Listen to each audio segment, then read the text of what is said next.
hotep kama yele page filɛbaga bɛɛ lajɛlen folen don k'a fɔ kamangaw don bamanan ani 4G ka fara Martial Samake kan an bɛna an ka dakunkɔrɔ la an karamɔgɔ bɛ an bolo ya 4G Firawuna hotep i folen don hotep a bamanan i folen don folen wale ɲuman dɔn bɛ lajɛlikɛlaw bɛɛ lajɛlen kama yelen TV lajɛlikɛlaw ani kama yelen association membre ka aw bɛɛ lajɛlen fo k'aw bɛɛ lajɛlen wale ɲuman dɔn donc Firawuna 4G wala Firawuna Mangane donc an bɛ yan ka se ka sujet min n'an y'a thème bila sɔgɔma in na ka ɲɛfɔli kɛ aw ye o sujet kan aw bɛ ni ɲantuma hotep ayiwa karamɔgɔ bɛɛ lajɛlen folen kɔfɛ an bɛna don dakun kɔnɔ ɲɔ ka ca ugu la n'i ye an ka namutigiw ka ɲɛfɔliw lajɛ karamɔgɔw bɛ kan ka kuma ninnu fɔ cogo min na olu b'a fɛ ka jihadu ani terrorisme k'u bɔrɔtɔ ka bɔ ɲɔgɔn na an ye terrorisme ko kuma fɔ u yɛrɛ nana ko jihadu an b'a fɛ i ka ɲɛfɔli kɛ an ye jihadu yɛrɛ kumaden kɔrɔ ye jumɛn yɛrɛ de ye hotep bamanan i folen don donc i bɔra ka ɲininkali min kɛ nin ye ɲininkali ɲuman ye kosɛbɛ kosɛbɛ ka d'a kan jamana in kɔnɔna la tuma dɔw la il faut que an ka fɛnw wele u tɔgɔw la tuma dɔw an tun bɛ lajɛli la réseau kan an y'a mɛn karamɔgɔ dɔw da k'a fɔ ko gɛlɛya min b'an ka jamana kan n'o ye basigibaliya ani terrorisme min n'a b'an ka jamana kan anw y'an bolo sin ka jira k'a fɔ ko nin gɛlɛya in a sababu tɛ dɔwɛrɛ an ka faamu cogo diinɛ la wali diinɛ minnu nana don an kan tilekan dere fɛ donc olu wali diinɛw olu conséquence dɔ de ye nin ye ka d'a kan miirina ni kunkilenna minnu don a tɛ sinankunya accepter miirina ni kunkilenna min don a tɛ diversité accepter an ka balo ɲɔgɔn kan hɛrɛ la bɛɛ k'i ta kɛ a sɔnnen tɛ o ma donc diinɛ yɛrɛ sigilen bɛ o de kan n dɔrɔn de ye tiɲɛ tɔ bɛɛ nkalon ye donc o diinɛ sugu n'a nana i ka jamana kan i k'i gɛlɛya i k'a maîtriser de n'i m'a maîtriser a b'i ka jamana contrôle n'a ye jamana bila contrôle kɔrɔ i b'a ye basigibaliya bɛ na jolibɔn bɛ caya kabilaw ni ɲɔgɔn cɛ siyaw ni ɲɔgɔn cɛ hali du kɔnɔna la a gɛlɛyaw bɛ caya donc o hukumu kɔnɔna la an ye jateminɛw kɛ an nana ye k'a fɔ ko wagati laban ninnu na terrorisme min n'a bɛ an ka jamanaw kɔnɔna la an tulo bɛ dɔw la ko jihadu ko ni terrorisme k'o tɛ kelen ye alors que an dun ka faamu la nin bɛɛ ye fɛn sugu kelen de ye n'a fɔra ko terrorisme o y'a tubabukan lama ye n'a fɔra ko jihadu o y'a arabukan lama ye arabukan yɛrɛ la n'a fɔra ko jihad a mot kelen a taara al-juhd n'o bɛ cɛsiri ani jija a b'olu de kɔfɔ nka arabukan na mot kɔrɔ ye mun ye ani silamɛya la terme laɲini min ye tuma dɔw la olu bɛ fɔ ɲɔgɔn kɔ sariyatigiw b'a de fɔ ma ko lugatan wa istilahan arabukan n'a fɔra ko lugatan o ye kuma dɔnnaw fɛ yen kumaden kɔrɔ ye min ye wa istilahan ani silamɛya yɛrɛ dɔnnikɛlaw fɛ yen kuma laɲini ye jumɛn misaliya la n'a fɔra ko jaga jaga kɔrɔ de yɛrɛ lasaniya o ye kuma dɔnnaw kɔrɔ ye mais n'a fɔra ko jaga silamɛya kuma o ye salen de quoi l'impôt mais aw b'a bɔ ka di silamɛya ɲɛmaaw ma ou bien silamɛya fanga ma misali n'a fɔra ko kafiri silamɛya kɔnɔna la arabukanjɛ la a kɔrɔ de ye k'a fɔ ko sɛnɛkɛla i bɛ dogolikɛla quoi mais silamɛya hukumu kɔnɔna la silamɛya littérature kɔnɔna la kafiri kɔrɔ de ye maa min tɛ Mamadu diinɛ la i y'a faamu donc o ko hukumu kɔnɔna la n'a fɔra ko jihadu o kɔrɔ de ye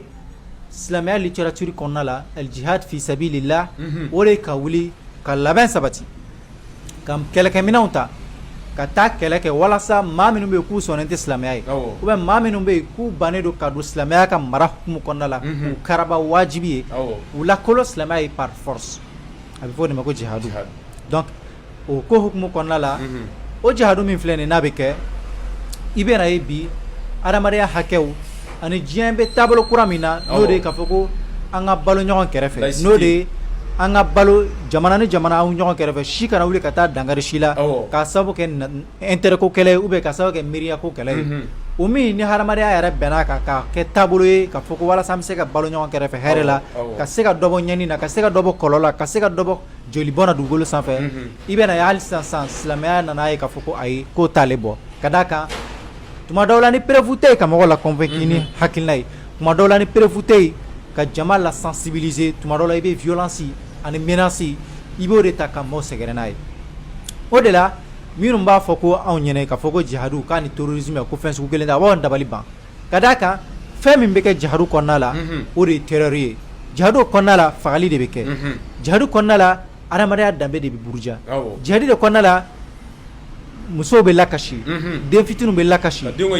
ka denw kɛ yatima ye donc i bɛna ye o terreur min filɛ nin ye n'a bɛ kɛ jihadu kɔnɔna la o terreur kelen de fɔlɔ-fɔlɔ la a kɛbagaw yɛrɛ de y'u yɛrɛ wele ko jihadikɛlaw nka bi a bɛ ka kɛ minnu na dan bɛ ka kari minnu na olu de y'u wele k'a fɔ ko al-irhab ne ye terrorisme ta n'a nana ale kɔnɔna la i bɛna ye ale kɔrɔ de ye arabukan na ko al-irhab irhabu ye jumɛn ye ka mɔgɔw ka hakɛ u ni hakɛ min ka kan u ni danbe min ka kan k'u jatigɛ walasa u bɛ se ka jɛ a kɔ waleyaw ta ka ɲɛsin u ma min bɛ se k'a to i ka laɲini i ka hakilina i ka hakɛ u bɛ se ka sɔn a ma kana ni fɛn ye k'aw kɛ i ka hakɛw sɔrɔli condition ye par exemple n'u nana n'u ka diinɛ ye k'a présenter pour que e ka balo i sigiyɔrɔ la lafiya la a condition ye f'i ka kɛ diinɛ in na ye donc ka i hakili ja papa n'i ma sɔn ta i ma o bɛ sɔrɔ ka a tɔgɔ ye di i bɔnɛ i ka hakɛw la o de la i bɛna ye an ka village ninnu b'an ka dugu misɛn ninnu an ka togoda ninnu na i bɛna ye k'a fɔ ko jihadistes bɛ taa dugu daminɛ u bɛ se ka taa miniw don dugu dondaw la a ka sennaw ka activités k'aw bala a bɛɛ la maa kelen minnu mana ta u bɛ se ka na dugu kɔnɔ ka tiɲɛni kɛ ou bien ka fagali kɛ ka dugudenw ja papa k'u lasiran o ja papa n'o lasiran o b'a to dugudenw bɛ siran n'u siranna aw bɛ sɔrɔ k'a fɔ nin gɛlɛya min b'aw kan nin papali min b'a kan an bɛ se ka wuli en condition aw ka kolo silamɛya diinɛ ye nin taabolo min ni jihadistes bɛ ka kɛ nin ko in ma daminɛ bi k'a daminɛ depuis ni Mamadu taara Madina sigi la nin ja papalaya waleya in a ye nin de ta k'a ɲɛsin mɔgɔw ma an bɛ suratul anfali kɔnɔna la o suratul anfali aya dɔ bɛ yen a bɛ mun fɔ wa a'iddu lahum mastata'tum min quwwatin wa min ribatil khayli turhibuna bihi aduwallahi wa aduwwakum ko aw ye aw labɛn i y'a faamu se o se b'a ye a ye o sew labɛn kɛ so minnu b'a bolo a y'u labɛn i y'a faamu donc a ka taga Ala jugu silamɛya mana fɔ Ala jugu ani aw silamɛw jugu jɔn ye maa minnu bɛ yen k'u ta ka diinɛ la silamɛya la a bɛ fɔ de ma ko Ala jugu maa minnu bɛ yen k'a fɔ k'u ma da Mamadu ka kiraya la ou bien u ma da silamɛya diinɛ la ko aw ka t'olu terroriser ni a ye aw ka t'u ja papa ni a ye aw ka t'u bagabaga ni a ye k'u menacer k'u ka vie bila en danger donc wa adu Ala yɛrɛ de ka ye armée a ye minɛnw di a ka taa u ye silamɛya créebaga de mankan a mantow ma k'a fɔ k'a y'aw labɛn a ka taa maa minnu bɛ k'u ma da aw ka diinɛ la a ka t'u ja papa a ka taa jatigɛ waleya ta ka ɲɛsin u ma walasa u bɛ se ka siran aw ɲɛ donc n'u siranna aw ɲɛ walasa o siran ka se ka kuma kɔrɔta aw bɛ se k'aw ka diinɛ ou bien aw ka kuntilenna de kɛ condition ye walasa u bɛ se ka sɔn donc o la anw bɛna ye k'a fɔ ko jihadu bolo ma ko min bɛ ka kɛ o ko kelen de bɛ ka kɛ terrorisme hukumu kɔnɔna la mais min bɛ dabaliban kɛ o de maa minnu ye nin jatigɛ waleya ta ka ɲɛsin maaw ma k'a daminɛ Mamadu n'a ka sebaw la olu waati olu bɛ wele ko jihadu nka bi i komi bi média sira kan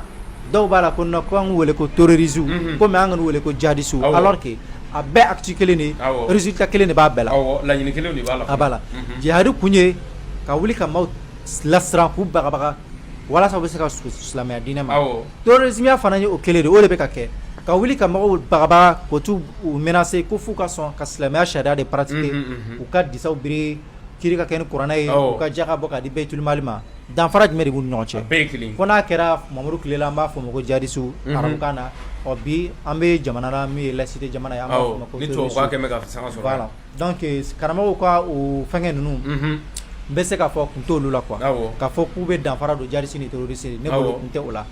nka an bɛ se ka mun de fɔ nin ko in yɛrɛ bɛɛ lajɛlen na est-ce que solution bɛ se ka ɲini nin terrorisme in na awɔ mais a solution a kuntala ka jan bamanan an ka tiɲɛ yɛrɛ fɔ parce que munna ko min don a tɛ k'a fɔ ko suko ni dugusɛjɛ cɛ ko maa dɔ wulila ka marifa ta jamana kama ko ka kiri kɛ ni kuranɛ ye o ma kɛ o ou bien ko ka kiri kɛ ni ko ka état islamique sigi ou bien ko ka kalifaya sigi Mali kɔnɔna la a ma kɛ suko ni dugusɛjɛ cɛ mais ko in ye san caman caman de ta hakiliw bɛ ka préparer miirinaw bɛ ka préparer a kama donc jateminɛw la i bɛna ye depuis ni lawale silamɛya naku fɔlɔ anw ka jamana ninnu kan a commencera par terreur ka maaw ja papa ka maaw lasiran voilà o y'a depuis ni wagadu tile waati olu jihadisme walew kɛra wagadu yɛrɛ cira o ko senfɛ 20 ans de guerre wagadukaw y'o kɛ u ni silamɛw bɛ kɛlɛ la ka se ka wagadu déstabiliser ka wagadu ci donc o kɛra an ka l'histoire la a kɛ ko filanan nana kɛ o bɛ san 200 ɲɔgɔnna bɔ o ye Samori ninnu ni Cheikh Umar Tall ninnu ka waati jamanaw déstabiliser la basigibaliyaw nana kɛ ka maaw fa walasa u ka se ka dɔn silamɛya diinɛ ma an bɛna ye olu waleya ninnu taara ka ɲɛsin mɔgɔw ma a siɲɛ sabanan ye nin ye donc nin fɛn ninnu bɛɛ lajɛlen na i bɛna ye hakiliw de bɛ préparer yan'a ko bɛ daminɛ hakiliw bɛ préparer jumɛn sira fɛ o ye wajulukanw ye o wajulu de bɛ kɛ tafsiriw de bɛ kɛ Moyen-Orient arabu tun bɛ ka balo cogo min na n'o de ye Mamadu n'a ka sebaw ye u tun bɛ ka balo ni hakilina ni miirina minnu ye olu miirinaw kana a lakale malidenw ye k'u hakili la préparer k'u hakili la sɔn o ma k'a don maliden dɔw kunna k'a fɔ ko i maliden ɲɔgɔn t'i balima ye n'a y'a sɔrɔ k'a t'i ka diinɛ la k'a don maliden dɔw kunkolo la maliden min bɛ yen k'a fɔ k'i n'a tɛ diinɛ ɲɔgɔn kelen na i jugu de don ala jugu de don wa jaakusa ale kan ka balo e ka hinɛ de kɔrɔla la wajibi don ale kan ka balo e ka mara de kɔnɔna la o miirina min filɛ nin ye a bɛ tɛmɛ wajulukanw de sira fɛ a bɛ tɛmɛ kalanyɔrɔw de sira fɛ a bɛ tɛmɛ misiri kɔnɔnaw de sira fɛ voilà dawa sira fɛ ka d'a kan dawa ila al-karahiya maka al-khitab ad-dini ale jɔyɔrɔ belebeleba bonyana miirijugu cɛnsɛnni na jamana kɔnɔna la o miirijugu min n'a bɛ weleli kɛ k'a fɔ ko sinankunya ou bien ɲɔgɔn kun ou bien bɛɛ k'i ta kɛ ko man ka kɛ n'a fɔra ko bɛɛ k'i ta kɛ o kɔrɔ tɛ bɛɛ k'i sago kɛ bɛɛ la ayi nka bɛɛ k'i ka faamu kɛ ko la ko min n'a kɔlɔlɔ tɛ se maa wɛrɛ ma i ta min n'i b'a kɛ n'a nafa b'i kan n'a kɔlɔlɔ tɛ mɔgɔ wɛrɛ kan i bɛ se k'o de kɛ diinɛ ko hukumu kɔnɔna la parce que i ye nin min fɔ tan n'i ko bɛɛ k'i ta kɛ o dɔw bɛ se k'a ta dɔrɔn ni bɛɛ k'i ta kɛ dun maa minnu bɛ kojugu la olu to yen wa diɲɛ maaya yɛrɛ ye dangu dɔw sigi k'olu kana violer olu bɛ yen diinɛ mana ni o ye anw fɛ yan nka kana maaw fa ni u ma don diinɛ na u ka fa walima u ka bɔnɛ u ka hakɛ la o de nana naamutigi ninnu ka diinɛ kɔnɔ ayiwa o kuma min filɛ nin ye tuma dɔ la tiɲɛnikɛlaw bɛ kuma in ta k'u b'a a utiliser n'a fɔra ko bɛɛ k'i ta kɛ kuma laɲini bɛɛ k'i ka faamu pratiquer en tant que i ka faamu tɛ kɔlɔlɔ ye maa wɛrɛ kan o de la kuma dɔ la ko k'i ka hɔrɔnya bɛ dan mɔgɔ wɛrɛ ta daminɛ de la ta liberté s'arrête là où commence les autres e ka hakɛ i ka diinɛ faamu cogoya o danyɔrɔ maa wɛrɛ ta bɛ daminɛ yen e ka faamu k'a fɔ ko ne kan ka seli ne kan ka da la ko Mamadu ye kira ye i b'i ka seli i b'i ka sun kɛ o kɔlɔlɔ tɛ maa kan maa min ma da o la o nka ne de ko ni maa wɛrɛ ma seli a ma sun ko o man ka balo e kɛrɛfɛ ou bien k'e ka fisa n'o ye ou bien e kan k'o tigilamɔgɔ laburuja donc i bɛna ye a bɛ gɛlɛya dɔ olu ka sigi la o bɛ e ko jamana kɔnɔna la a fɔra de k'a fɔ ko ni min ye sonyɛni kɛ an b'i sɛgɛsɛgɛ ka dan i bila kaso la n'a y'a sɔrɔ ko sonyɛni jɔra i la e ka wuli ka marifa ta ko ye kafiri ye ko man ka kɛ ka jamana sɔrɔsiw attaquer ka jamana ka kan attaquer i bɛna ye o la e ka faamu degré o taara wolo maa wɛrɛ ni bɔnɛni de la donc o de la an b'a fɔ ko bɛɛ k'i ta kɛ a bɛ dan maa wɛrɛw ka hakɛ kɔlɔsi kɔnɔna la nka tiɲɛnikɛlaw bɛ kuma in ta k'a fɔ ko n'a fɔra ko bɛɛ k'i ta kɛ ko hali n'a ka di tiɲɛnikɛla k'a fana bɛ se ka tiɲɛni o la o ye ka kuma yɛrɛ kɛ ka essayer ka kuma basigibaliya don kumaw kɔnɔna la mais olu tɛ an bɔ an ja kan